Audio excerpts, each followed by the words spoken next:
नमः संस्कृता बच्चों। आज हम कक्षा 9वीं की व्याकरण की पाठ्यपुस्तक व्याकरण विधि के आधार पर उच्चारण स्थानानि इस शीर्षक नाम से पाठ पढ़ेंगे। उच्चारण स्थानानि मतलब उच्चारण स्थान।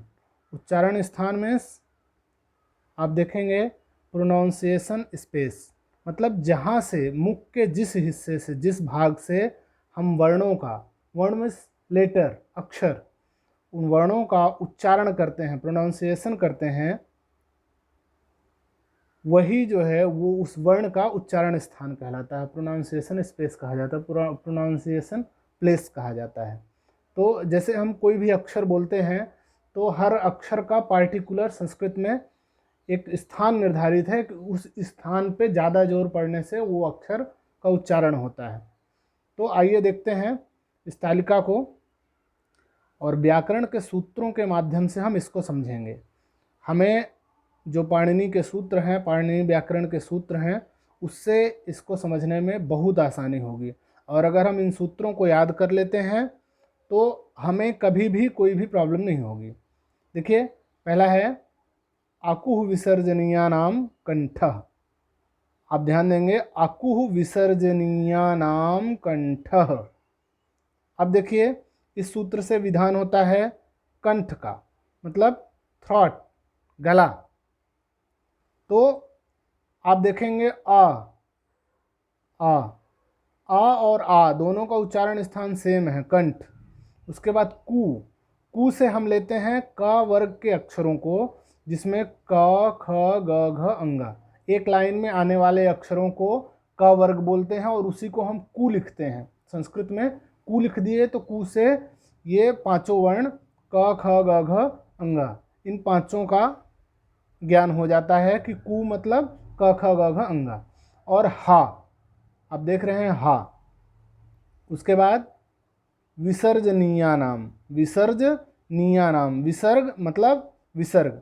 विसर्ग कैसे लिखते हैं आप देख रहे होंगे, विसर्ग।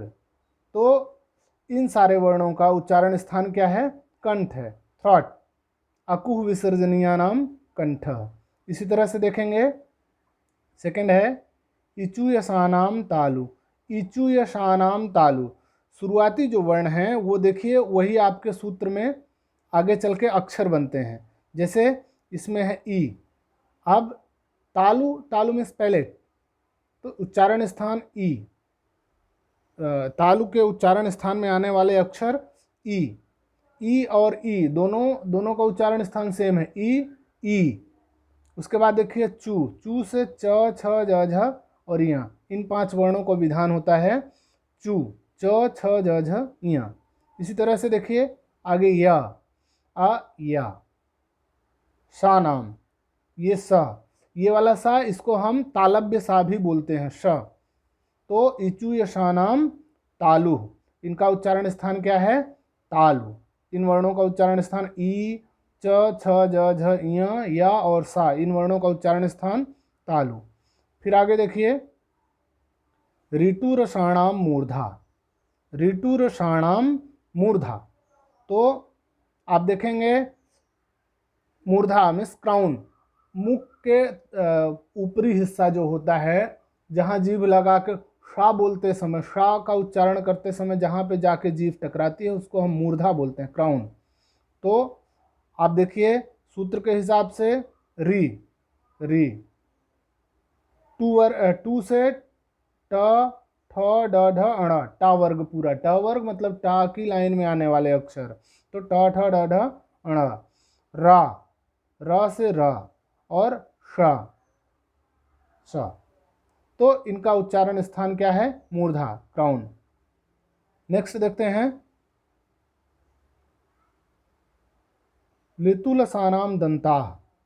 लितुलसानाम दंताः, इनका, इन वर्णों का आगे आने वाले वर्णों का उच्चारण स्थान दंत है, टीथ। अब देखिए ली, तू से त थ द ध न, ल से ल, स से सा। ये जो नाम हर उसमें आप सूत्र में देख रहे हैं, अकु विसर्जनीय नाम, इचुसा नाम, ऋटुरसा नाम, ये इसका मतलब षष्ठी विभक्ति का, इन शब्दों का, तो षष्ठी विभक्ति का यहाँ पे सूत्रों में प्रयोग हुआ है। तो लितुलसानाम दंतः, लि त थ द ध न, ला और सा, इनका उच्चारण स्थान क्या है? दंत। फिर आइए आगे देखते हैं, उपपद्मानीयानाम ओष्ठौ, उपपद्मानीयानाम ओष्ठौ, तो इनका इन आगे आने वाले वर्णों का उच्चारण स्थान है ओष्ठ, लिप।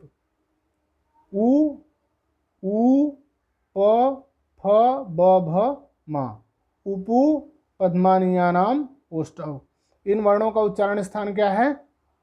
ओठ, लिप। फिर आइए आगे देखते हैं, इमंगणनानाम नासिका चा, इमंगणनानाम नासिका चा। अब देखिए इस सूत्र में नासिका का विधान हुआ है, मतलब इस सूत्र के हिसाब से य, म, ङ, ड़ और न, आप देखेंगे य, म, ङ, ण, न, नाम, तो य, म, ङ, ड़ और न, इन पांचों वर्णों का उच्चारण स्थान नासिका है, नोज। आपने देखा होगा यहाँ पिछले इसमें कि अंगा, य ऑलरेडी ये सब आ चुके हैं, ड़, न और मा, किंतु यहाँ पे चा जो आपको अक्षर दिख रहा है, ये चा, चा का मतलब और, मतलब इनके अपने वर्ग के साथ में और नासिका से भी, नोज, नोज की सहायता, जैसे माँ बोलते हैं तो माँ में नासिका का विधान होता है, मतलब ना का भी सहयोग होता है। इया बोलते हैं या अंगा बोलते हैं तो अंगा में कंठ के साथ में नासिका का भी प्रयोग होता है, इसीलिए इसको इमंगणना नाम नासिका चा बोला गया, मतलब और भी अपने वर्ग के साथ में आने वाले के साथ में नासिका, नोज का भी प्रयोग होता है। फिर देखिए एदैतोह कंठ तालु, एदैतोह कंठ तालु, मतलब ए और ओ, इनका उच्चारण स्थान क्या है?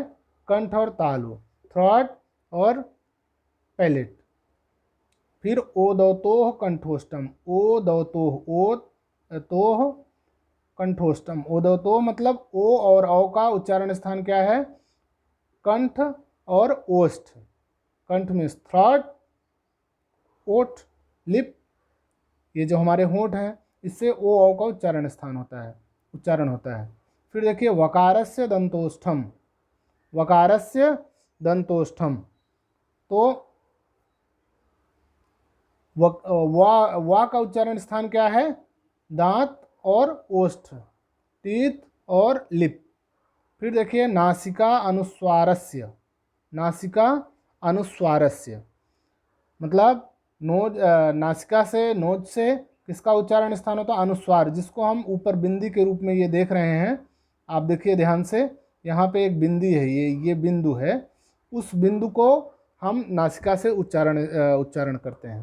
तो हमने इस पाठ में जाना उच्चारण स्थान के बारे में, और ये उच्चारण स्थान संस्कृत में बहुत ही महत्वपूर्ण है। विशेषतः कक्षा 9 में उच्चारण स्थान से प्रश्न पूछे जाते हैं, 2 से 3 प्रश्न रहते हैं, तो इसको बच्चों आप तैयार कर लीजिए। धन्यवाद।